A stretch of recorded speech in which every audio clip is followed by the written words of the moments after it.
Good morning to all of you. We are going to discuss about the largest endocrine gland of the human body, which plays a very important role in terms of three functions like the regulation of the basic metabolic rate, psychosomatic growth, both the mental and the physical growth, and the metabolism of the calcium. So all these three are very important functions of the thyroid gland. Keep your phones on silent mode.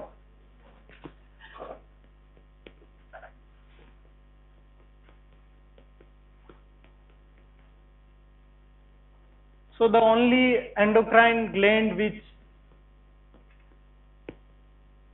not only secrete or pour down its products or its hormones directly into the blood, but also it stores. The only endocrine gland which has the storage capacity for its products, and these are released as and when required. Like during menstruation or lactation period, the basic metabolic rate is increased. So there is increased secretion of the thyroid hormone or the increased activity of the thyroid gland.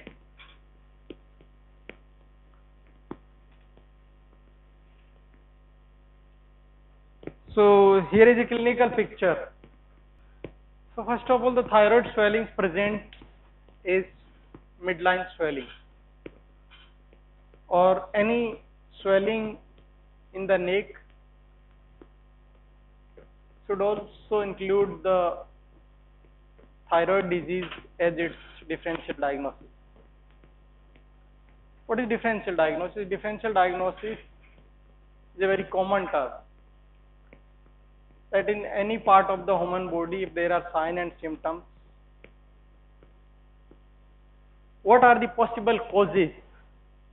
ठीक है, जो भी उस reason या उस area उस location से related जितनी भी डिजीज पॉसिबल हो सकती है, दैट इज डिफरेंशियल डायग्नोसिस.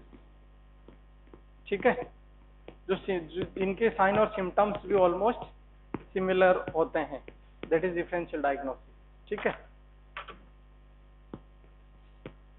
जैसे मिडलाइन नेक की स्वेलिंग है तो वो थायराइड की डिजीज हो सकती है, थायराइड सिस्ट हो सकती है, ब्रेंकियल फिस्टुला हो सकता है, ट्रेकिया, कार्सिनोमा लैरिंग्स हो सकता है. ठीक है, तो ये सब क्या होगी, नेक स्वेलिंग के differential diagnosis. Enlargement of lymph node हो सकता है. तो ये सब स्वेलिंग ऑफ नेक के differential diagnosis. So as you can see, midline nodular swelling which moves up and down during swallowing. ठीक है, उसमें क्वेश्चन भी following why thyroid swelling move up and down. ठीक है, ये हम जब डिस्कस करेंगे तो आपको जैसे जैसे चलेगा एक्सप्लेन होगा. What is goitre? Goitre is enlargement of thyroid gland. ठीक है, but it may be associated with both the picture.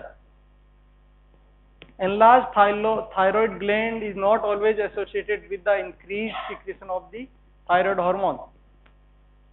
It may be also associated with decreased, like in case of puberty, when basic metabolic rate increases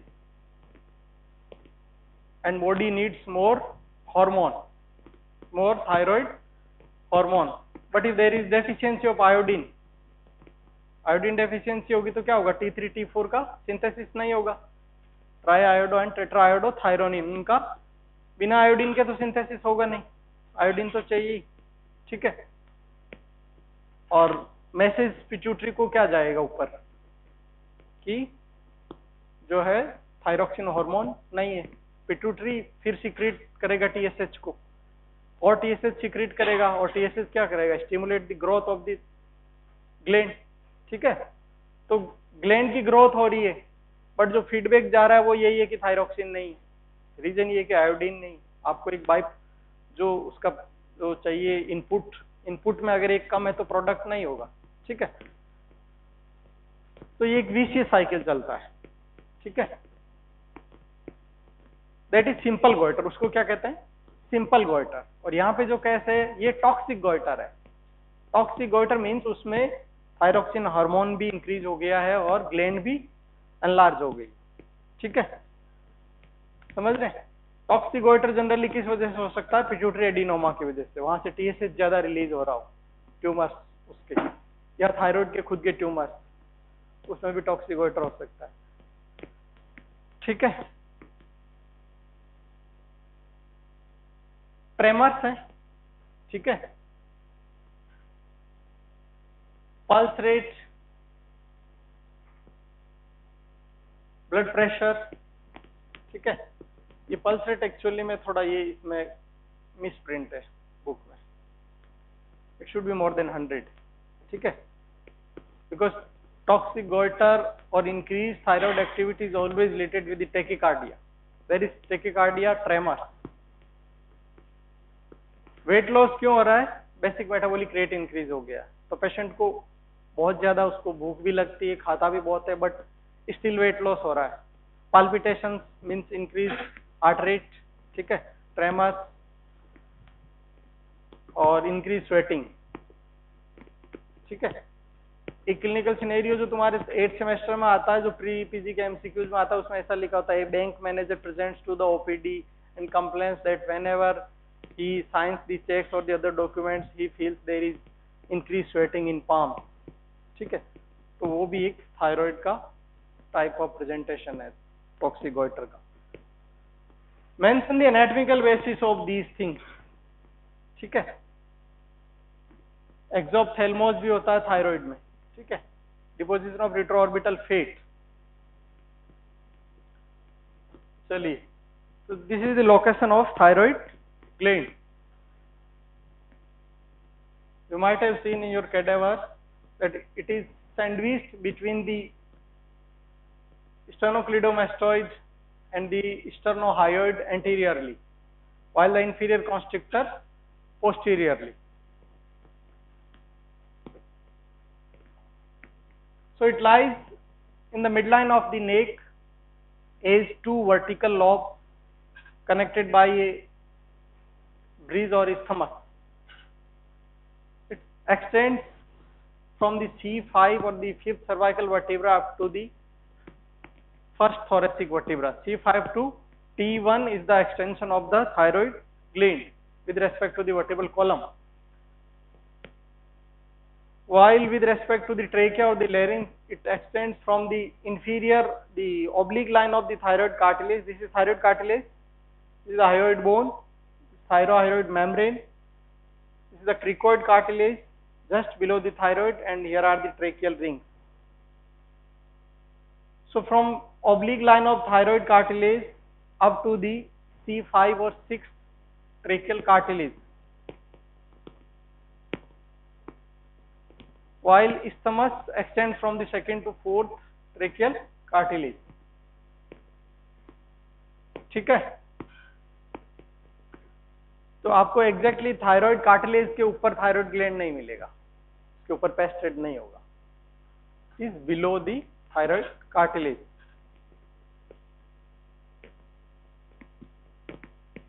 Thyroid and cricoid are they makes the anterior boundary of the larynx. So parts and extent of the thyroid gland. We have seen the extension from C5 to T1.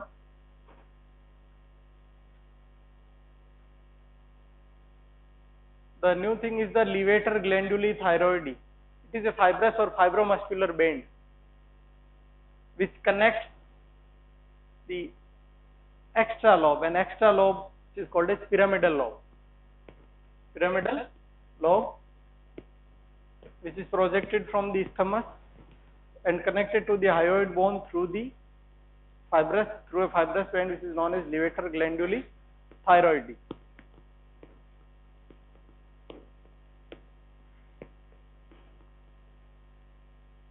But it is only present in 30% cases, not always.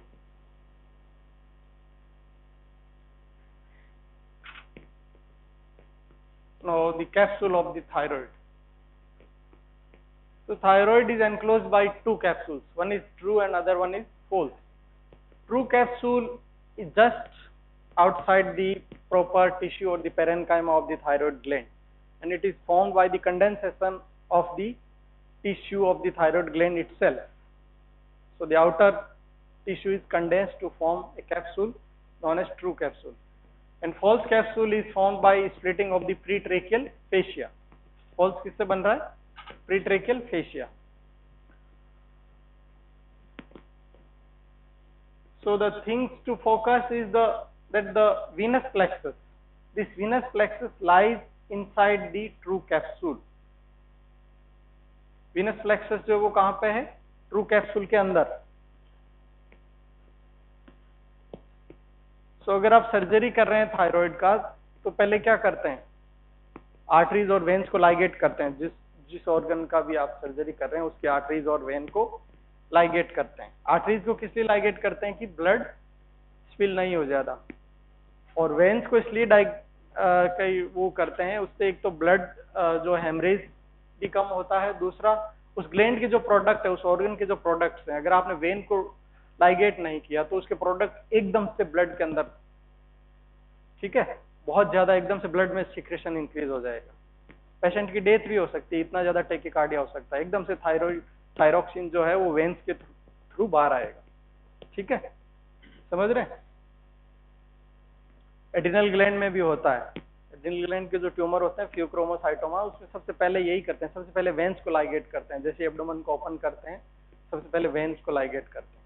ये तो एकदम adrenaline rush, बहुत ज्यादा adrenaline spill होता है blood के अंदर.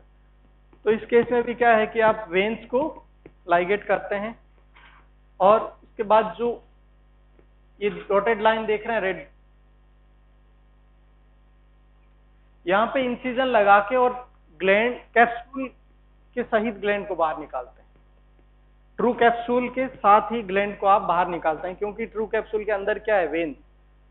अगर आपने अटेम्प्ट किया ओनली ग्लैंड को निकालने के लिए, ठीक है, दोनों कैप्सूल को आप रिमेनिंग वहीं छोड़ रहे हैं और सीधा ग्लैंड को ही बाहर निकाल रहे हैं अंदर इंसिजन लगा के, तो अंदर बहुत जो थायराइड ग्लैंड है, it is one of the highly vascular organ body के. ठीक है, बहुत ज्यादा ब्लड सप्लाई होती है, तो जो वेन्स है उनसे हेमरेज होने के चांसेस ज्यादा रहता है. तो आप लाइगेट कर दो वेन को, फिर विनस प्लेक्सस, ग्लैंड और ट्रू कैप्सूल तीनों को एक साथ बाहर निकाल लो.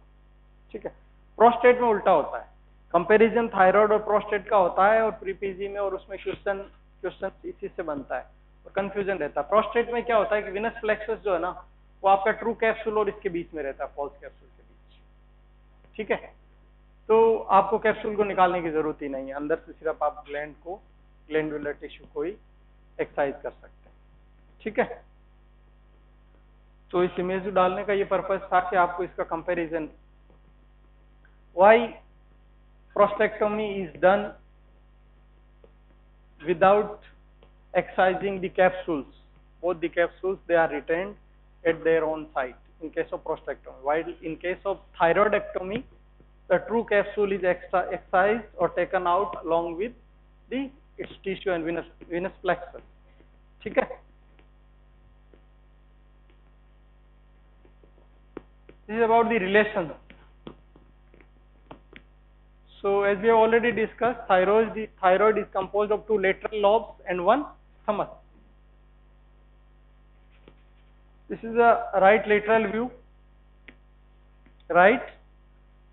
view of the neck or the trachea and larynx. तो ये क्या है? थायराइड कार्टिलेज, ये क्रिकॉइड कार्टिलेज, और ये ट्रेकियल रिंग. ये क्या है? Tracheal ring. तो लेटरली जो लोब का एक्सटेंशन है या एपेक्स ऑफ जो लोब है वो कहां पे जा रहा है? Oblique line of thyroid cartilage तक. ठीक है, और यहाँ पे नीचे होता है बेस जो वाइड है. This is the apex, this is base. ठीक है, उसके बाद ये जो मसल्स तीनों ऑब्लिक लाइन पे तीन मसल्स इंसर्ट हो रही है. ठीक है, तीन muscles, they are attached on the oblique line. One is thyrohyoid. Other one is the sternothyroid, and third one is inferior constrictor. ठीक है, तो inferior constrictor और जो ये थायराइड कार्टिलेज है, inferior constrictor इसको ये apex of thyroid gland is sandwiched between the inferior constrictor and the thyroid cartilage. ये देख रहे हैं, ये डॉटेड लाइन के ऊपर है, ये ब्लू लाइन, जो डॉटेड लाइन है वो उसके नीचे है, तो ठीक है, तो उसको होल्ड पोजीशन में भी रखती है इंफीरियर कॉन्स्ट्रिक्टर, इसलिए इसका ऊपर एक्सटेंशन नहीं हो सकता। थायराइड एनलार्जमेंट अगर हो रहा है तो जनरली वो ऊपर की तरफ एक्सटेंड नहीं होता है, और एंटीरियरली भी नहीं होता है, क्योंकि एंटीरियरली भी इंफ्राहायोइड मसल्स हैं, स्टर्नोहायोइड, स्टर्नोथायरॉइड, ठीक है। तो थायराइड का एक्सटेंशन जनरली कहाँ आता है, या तो बैकवार्ड्स हो रहा है या डाउनवार्ड्स, ठीक है, या तो बैकवार्ड्स होता है तो उसमें वो ट्रेकिया और इसोफेगस को कंप्रेस करेगा, या डाउनवार्ड्स होगा तो रेट्रोस्टर्नल स्पेस में जस्ट बिहाइंड द मैन्युब्रियम स्टर्नाई। इस इमेज में और जो आप नोट कर सकते हैं, that is the position of the superior thyroid artery and external laryngeal nerve, they are related to the apex of the gland, ठीक है।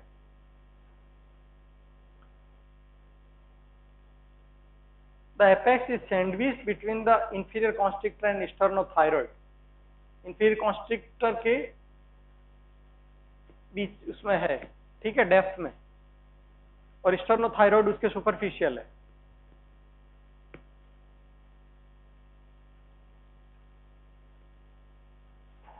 This is a transverse section of thyroid gland at the level of isthmus. कहाँ पे है? isthmus के level पे। तो यहाँ पे तो क्या होगा, वर्टिब्रल कॉलम, यहाँ पे क्या होगा, वर्टिब्रल कॉलम, ठीक है, वर्टिब्रल बॉडी होगी यहाँ पे वर्टिब्रा की, उससे जस्ट आगे ये prevertebral fascia, just anterior lateral और anterior to the prevertebral fascia देखो सिंपैथेटिक ट्रंक है, which lies posterior to the carotid sheath, ठीक है। तो ये पर्पल कलर का है, this is the thyroid gland, ठीक है, उसके एंटीरियरली तो क्या है, सब मसल्स है, ठीक है। पोस्टीरियरली मिड लाइन में there are two tube, one is oesophagus, other one is trachea. Trachea और इसोफेगस क्या है, दो ट्यूब्स हैं, they are medially related to the thyroid gland, medial relations. तो मीडियल रिलेशंस में दो ट्यूब हैं, दो नर्व हैं, कौन सी,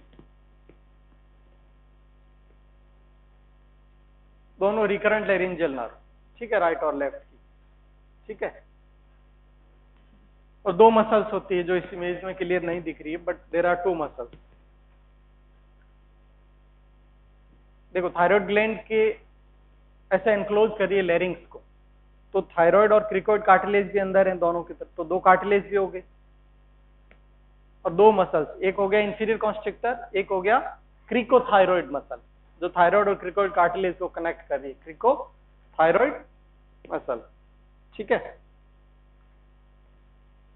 सो two tubes, two muscles, two nerve, ठीक है, एंड टू कार्टिलेजेस। ये इसके मीडियल रिलेशंस को याद रखने का इजी तरीका, थायराइड ग्लैंड पे फुल क्वेश्चन आता है, ठीक है, 10-20 मार्क्स का आपके फुल क्वेश्चन आता है थायराइड ग्लैंड पे, और बहुत फ्रीक्वेंट आता है। थायराइड की इंपॉर्टेंस इतनी ज्यादा है कि आप जो 18-19 क्लिनिकल स्पेशलिटीज है ना, उनमें से कम 7-8 को तो थायराइड का वो तो टेस्ट करवाएंगे इन्वेस्टिगेशन, ठीक है। एंडोक्राइनोलॉजिस्ट के अलावा, ठीक है, एंडोक्राइनोलॉजिस्ट तो एक्सपर्ट खैर है ही उसमें, गायनेकोलॉजिस्ट भी, पीडियाट्रिशियन अगर बच्चे की ग्रोथ नहीं हो रही है, कुछ और सिम्टम्स रिलेटेड है थायराइड, पीडियाट्रिशियन, ठीक है, सर्जरी, मेडिसिन, इवन मेडिसिन वाले फिजिशियन जो हमारा फर्स्ट पॉइंट ऑफ कांटेक्ट होता है हेल्थ प्रोवाइडर्स में एक पेशेंट के लिए, फिजिशियन, ठीक है, साइकेट्रिस्ट, बहुत सारे डिपार्टमेंट जो हैं इससे लिंक्ड हैं, क्योंकि सर्जरी वाले उसको करते हैं रिलेट, और ऑर्थोपेडिशियन क्योंकि कैल्शियम मेटाबॉलिज्म इसका मेन फंक्शन है। ठीक है, तो थायराइड क्लिनिकली भी बहुत इंपॉर्टेंट है आपके जो एग्जाम पॉइंट ऑफ व्यू से तो है ही, खैर उसका 10-20 मार्क्स का अगर फुल क्वेश्चन बहुत फ्रिक्वेंटली आ रहा है, लॉन्ग क्वेश्चन, और उसके अलावा प्री पीजी में भी बहुत सारे क्वेश्चंस आते हैं, जिनमें से एक तो मैंने बता दिया आपको, कैप्सूल वाला। ठीक है, कहाँ से उसका एक्सीजन करते टाइम क्या ध्यान रखना। दूसरा अभी हम नेक्स्ट देखेंगे कि जो इसकी आर्टीरियल और नर्व सप्लाई है, थायराइड के एक्सीजन के टाइम पे आपको आर्टरीज को लाइगेट करते टाइम क्या ध्यान रखना है कि कोई नर्व लाइगेट नहीं हो जाए, वो कंप्रेस नहीं हो जाए। ठीक है,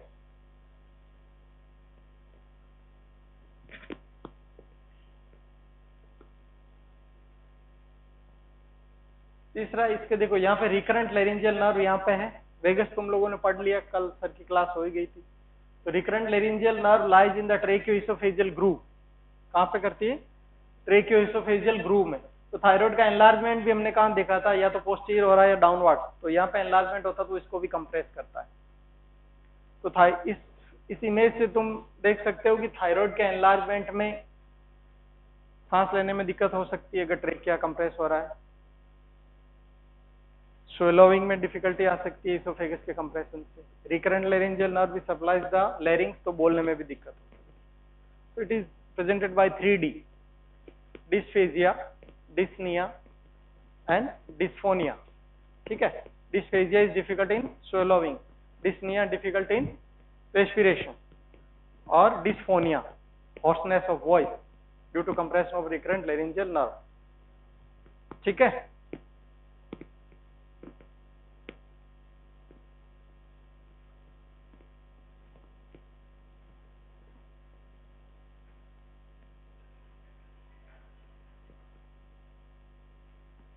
this is about the medial relations which we have already discussed, the two muscles, two cartilages, two tubes। ठीक है, अब दूसरा जो पॉइंट सर्जिकली जो ऑपरेट करते टाइम ध्यान रखने के लिए, या एग्जाम में भी प्री पीजी में पूछते हैं, वो क्या है? देखो, मैंने पहले डिस्कस किया था, किसी भी ऑर्गन की सर्जरी करते हैं तो पहले उसकी ब्लड सप्लाई और वीनस ड्रेनेज को लाइगेट करते हैं, ब्लॉक करते हैं। ठीक है, क्योंकि ऐसे केसेस हो चुके हैं एड्रिनल ग्लैंड की सर्जरीज में। जब तुम सर्जरी में पढ़ोगे 8th सेमेस्टर में, जैसे हम यहाँ क्लिनिकल पिक्चर पढ़ रहे हैं, वहां पे भी ऐसा क्लिनिकल पिक्चर बॉक्स में दी हुई होती कि एक पेशेंट था, उसका जो एड्रिनल ट्यूमर था, उसको पेस्ट सर्जन ने ऑपरेट किया, और ऑपरेट करते टाइम जो है उन्होंने सिर्फ आर्टरी को ही लाइगेट किया, वेन जो सुप्रारीनल वेन है उसको लाइगेट नहीं किया। तो क्या हुआ, बहुत ज्यादा एड्रिनलिन और नॉर एड्रिनलिन का लेवल बढ़ गया ब्लड में, और एनेस्थेटिस्ट के पूरे एफर्ट्स के बावजूद पेशेंट को वो नहीं बचा सके। ठीक है, तो ऐसा थायराइड में भी हो सकता है। इसमें क्या करते हैं, देखो एपेक्स पे, देखो एपेक्स पे ये कौन सी आर्टरी है?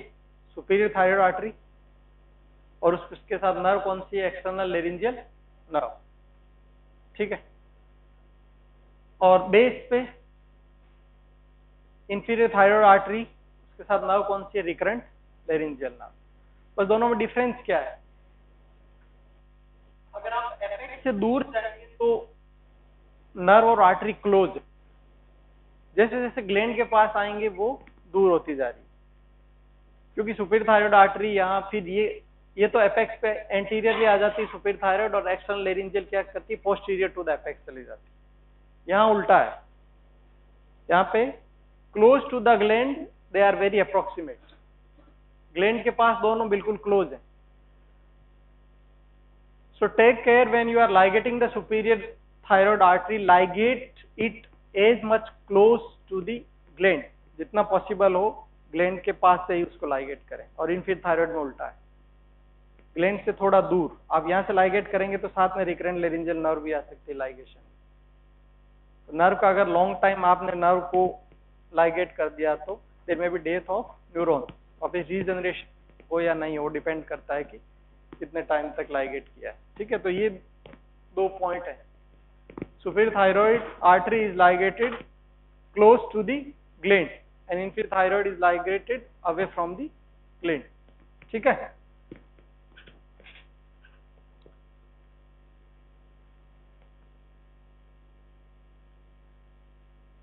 or the arterial supply of the thyroid gland.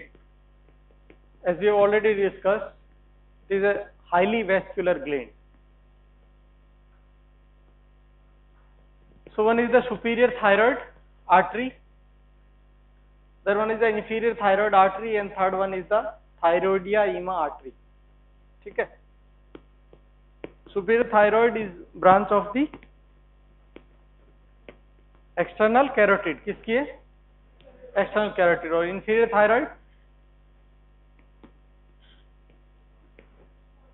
subclavian artery. किसकी है? Subclavian artery. ठीक है? So the superior thyroid artery runs downwards and medially, and the apex of the gland it divides into anterior and posterior branches. Anterior branches of both the superior thyroid arteries of both sides, they runs along the anterior border and comes at the superior border of the isthmus. ठीक है? Anterior border किसका? Lobe का, lateral lobe का, और superior border यहाँ पे anastomosis होता है दोनों की एंटीरियर ब्रांचेज में, superior thyroid artery. Posterior branch जो है it runs along the posterior border of the lateral lobe downwards, descends and anastomoses with the ascending branch of the inferior thyroid artery. यहाँ पे आपको inferior thyroid की एक ही branch दिख रही है, but it gives 3 or 4 branches. ठीक है? जो मेजर पार्ट है ग्लैंड का वो inferior thyroid सप्लाई करती है. superior thyroid अपर 1/3 कोई कर रही है, अपर 1/3 और थोड़ा सा स्टमक, लोअर 2/3 जो कि बहुत बड़ा है, जो बेस जो बना रहा है ग्लैंड का, that is supplied by the inferior thyroid artery. तो मेजर मास जो मेजर पेरेन्काइमा या टिश्यू जो वो किसे सप्लाई हो रहा है? इंफीरियर थायराइड से. यहाँ पे आपको उसकी एक ही ब्रांच दिख रही होगी, बट वो 3 या 4 ब्रांच देती है. ठीक है? और उनमें से एक एनास्टोमोस किसके साथ हो रही है? Posterior descending branch of the superior thyroid के साथ. थर्ड जो आर्टरी है दैट इज थायरोइडिया इमा artery. It may arise from the brachiocephalic trunk or the arch of aorta. ठीक है? कभी कभी ये arch of aorta से डायरेक्टली भी अराइज होती है. ठीक है? आ रहा है समझ में? शुरू में नहीं आया था, जब थोड़ा हिंदी में पढ़ाने लगा तो कई लोगों को तो लगता है कि मतलब हिंदी में ही समझ में आता है. ऐसा है क्या?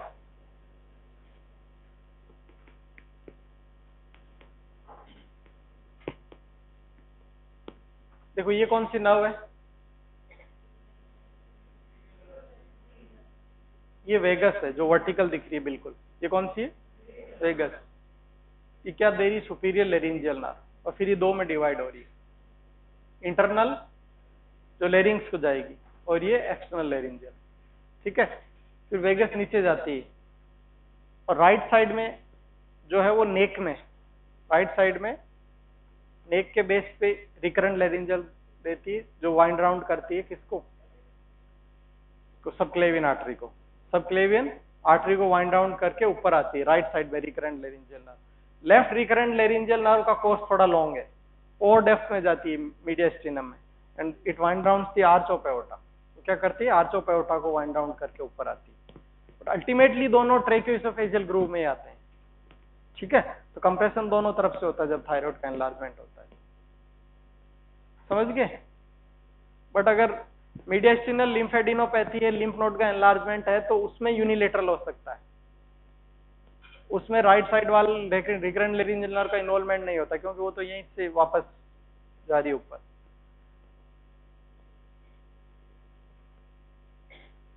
So the inferior thyroid artery is having variable relationship with the recurrent laryngeal nerve. ठीक है? तो recurrent laryngeal nerve क्या करती है? देखो, sometimes it runs, it ascends upwards below or deep to the artery.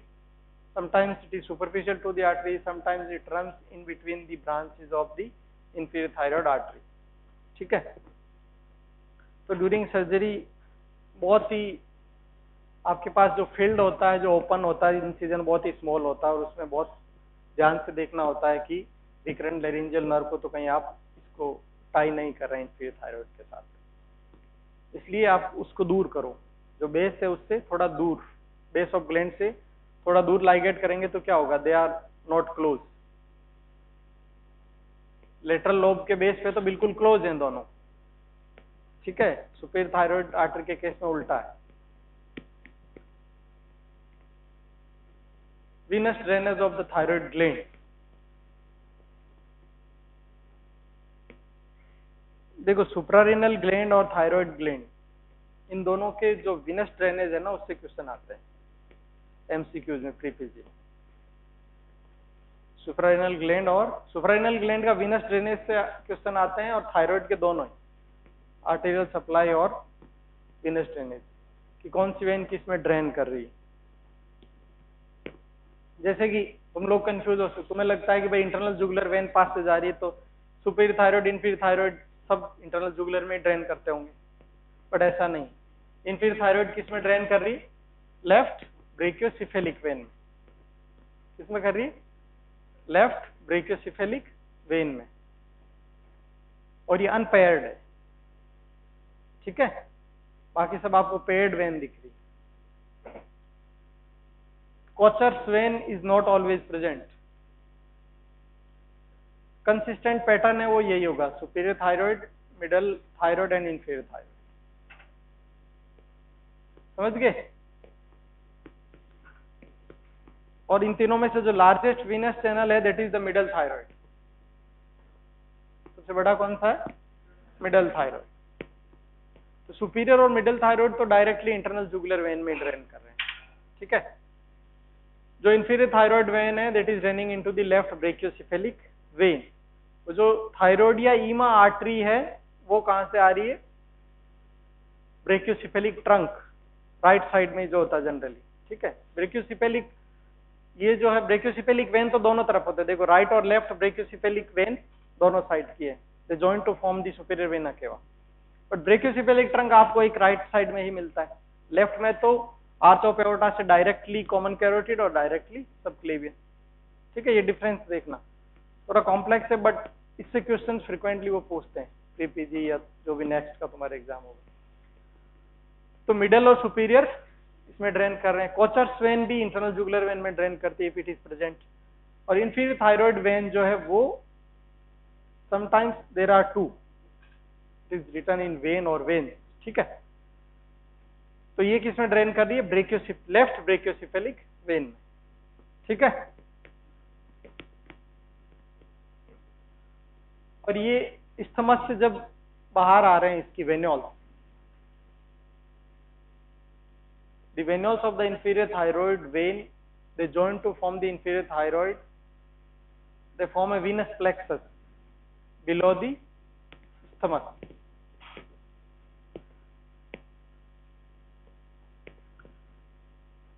Now come to the lymphatic drainage.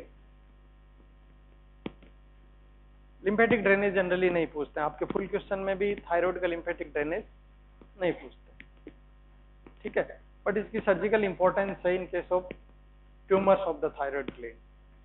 अगर apex का tumour है तो सर्जन को क्या करना है कि जुगुलो जो डाइगेस्टिक नोड्स हैं ऊपर की तरफ, ठीक है, उनको पाल्पेट करना है, उनकी जो है लिम्फोग्राफी करवानी, ठीक है। अगर यहाँ का बेस का है तो ये जुगुलो होमोहायोइड, प्रीट्रेकियल नोड्स और इनका, ये तो बहुत कम एनलार्जमेंट है, इसको बहुत कम कहते हैं। अगर आप सर्जरी डिपार्टमेंट में अगर कोई पेशेंट जाएगा कि मैं तो बहुत ज्यादा थायराइड स्वेल अप हो गई, तो रेजिडेंट्स कहेंगे बैठ जाओ इधर अभी देखें, क्योंकि वो लोग रूटीन में बहुत बड़ी बड़ी थायराइड देखते हैं, ठीक है। एनलार्जमेंट हमने डिस्कस कर लिया, एनलार्जमेंट इज गोइटर। एनलार्जमेंट का दूसरा नाम क्या है, गोइटर। अब वो सिंपल भी हो सकता है, simple means without increase concentration of the T3 T4, ठीक है। उस केस में क्या है कि T3 T4 तो कम है और थायराइड एनलार्ज्ड है, हमें लगा कि थायराइड बड़ी है तो ज्यादा प्रोडक्शन करेगी T3 T4 का, बट ऐसा नहीं, ठीक है। और टॉक्सिक गोइटर में क्या होगा कि थायराइड इतना ज्यादा एनलार्ज नहीं होगा लेकिन T3 T4 बहुत ज्यादा होगा, ठीक है। So that was all about the thyroid gland.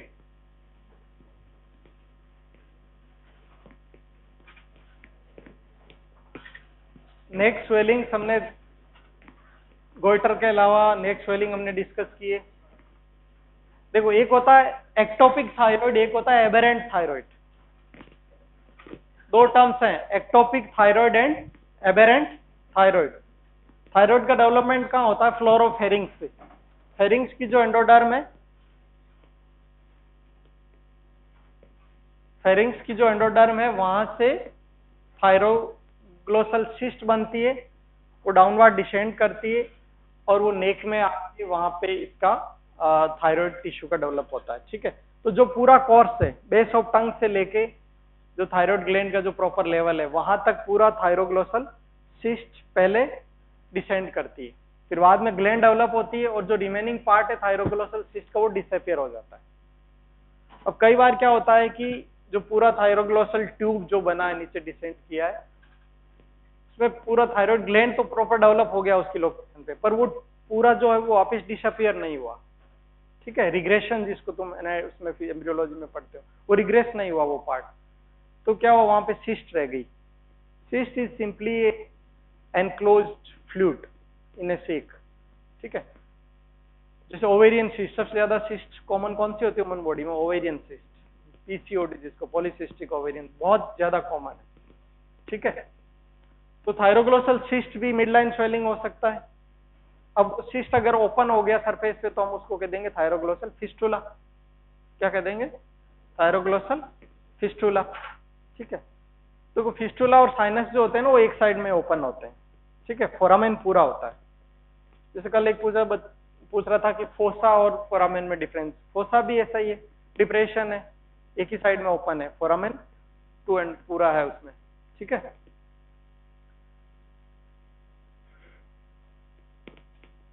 और क्लिनिकल एस्पेक्ट,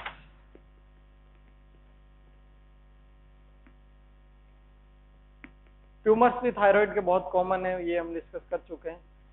थायराइडेक्टोमी में सर्जिकल जो प्रिकॉशंस हैं वो भी देख लिया हमने, एनलार्जमेंट देख लिए, थायरोग्लोसल सिस्ट, ब्रेंकियल सिस्ट भी एम्ब्रियोलॉजी में जब पढ़ते हैं आप फेरिंजियल आर्चेज और उसमें, तो भी इसमें एक ब्रेंकियल सिस्ट और ब्रेंकियल फिस्टुला, जैसे थायरोग्लोसल सिस्ट और थायरोग्लोसल फिस्टुला वैसे। So if you have any question you can ask. Thyroid से रिलेटेड किसी का कोई क्वेश्चन? कुछ इसमें समझ में नहीं आया और रिपीट कर सकते हैं। नर्व को लाइगेट नहीं करना है, बचा के रखना है उसको। आर्टरी को लाइगेट करना है, ठीक है, नर्व को बचाना है। तो नर्व को बचाने अगर सुपीरियर थायराइड को लाइगेट करते हैं उसको अवे फ्रॉम ग्लैंड करो, एपेक्स से थोड़ा दूर, नहीं sorry close to the apex करो। ठीक है, और इनफीरियर थायराइड को अगर लाइगेट कर रहे हैं तो उसको थोड़ा दूर, क्लोज टू ग्लैंड नहीं करना है लाइगेशन। लाइगेट थ्रेड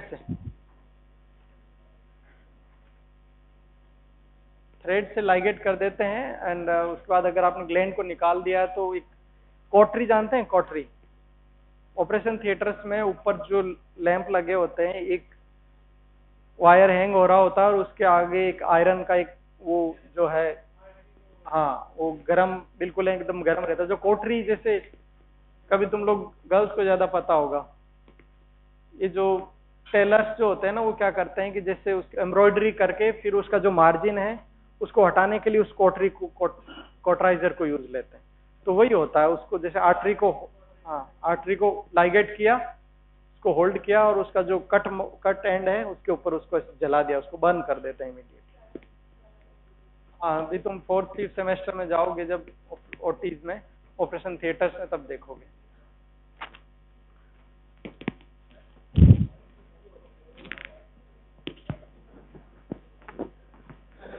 आँख को ब्लैक क्यों कर रखा है? ये तो कॉमन सेंस है, इसका कोई मेडिकल साइंस से ज्यादा लिंक नहीं।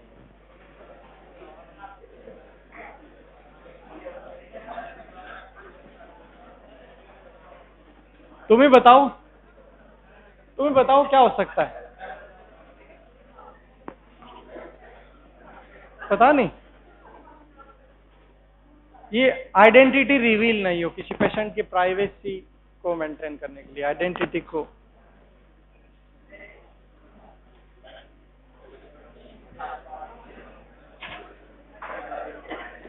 हो गया? किसी का कोई क्वेश्चन नहीं? समझ में भी आया है नहीं थायराइड?